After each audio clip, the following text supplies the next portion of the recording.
বন্ধুরা, এই রকম বর্ষার ওয়েদারে সন্ধেবেলা বাড়ি ফেরার পর বরমশাইয়ের কাছে যদি চায়ের সঙ্গে এই রকম একটা আপনি পরিবেশন করেন, তাহলে কিন্তু বরমশাইয়ের মুখের হাসিটা দেখবেন একদম দ্বিগুণ চওড়া হয়ে গেছে।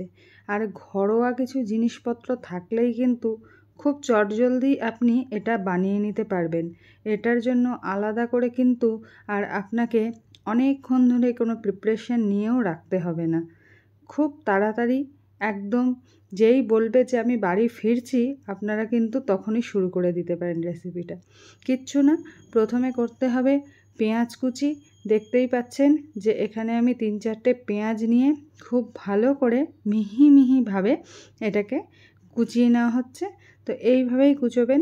আর এদিকে কটা আলু একদম খোসা ছাড়িয়ে প্রেসারে জল সমেত দিয়ে দেওয়া হচ্ছে সেদ্ধ করার জন্য। 2টো সিটি পড়লেই ব্যাস অমনি আলু সেদ্ধটা হয়ে যাবে। আলু সেদ্ধর ঝামেলা খুব একটা বেশি নয়, এখন প্রেসার কুকার সবারই ঘরে আছে। আর এমনি করতে গেলে একটু টাইম সাপেক্ষ। আর এদিকে মশলাটা রেডি করে ফেলুন। মশলার মধ্যে লাগছে গোটা ধনে, কিছুটা মৌরি, আর রয়েছে কিছুটা সাদা তিল, আর রয়েছে গোটা গোলমরিচ। এই দিয়ে আপনি একটু শুকনো খোলায় ভালো করে এটা নাড়াচাড়া করবেন। দেখবেন খুব সুন্দর একটা গন্ধ যখনই উঠে আসবে, তখনই বুঝতে পারবেন যে আমার মশলাটা একদম রেডি হয়ে গেছে। তৎক্ষণাৎ নামিয়ে নিয়ে মিক্সারে একদম এরকম পিষে নেবেন শুকনো মতোভাবে। ব্যাস, ভাজা মশলা আমাদের রেডি হয়ে গেল। আর এদিকে আমাদের সিটি 2টো পড়ার পরে একটুক্ষণ স্ট্যান্ডিংয়ে রেখে আলু খুলে ফেললাম। দেখতেই পেলেন আলু একদম সেদ্ধ হয়ে গেছে। এবার আলুর জলটাকে ঝাড়িয়ে নিতে হবে। ব্যাস। আর এদিকে পাউরুটি 3টে স্লাইস নিয়ে আমি এরকম টুকরো করে শুকনোই এটাকে মিক্সারে ঘুরিয়ে ব্রেডের একদম ক্রাম্বস যেটা গুঁড়ো করে নিলাম। এই হচ্ছে জিনিস।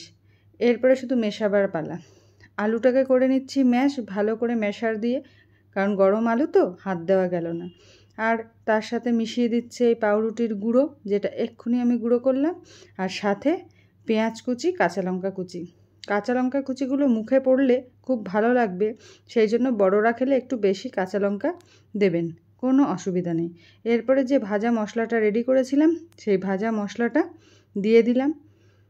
এরপরে সাথে আমি দেব কিছুটা স্বাদ মতো লবণ।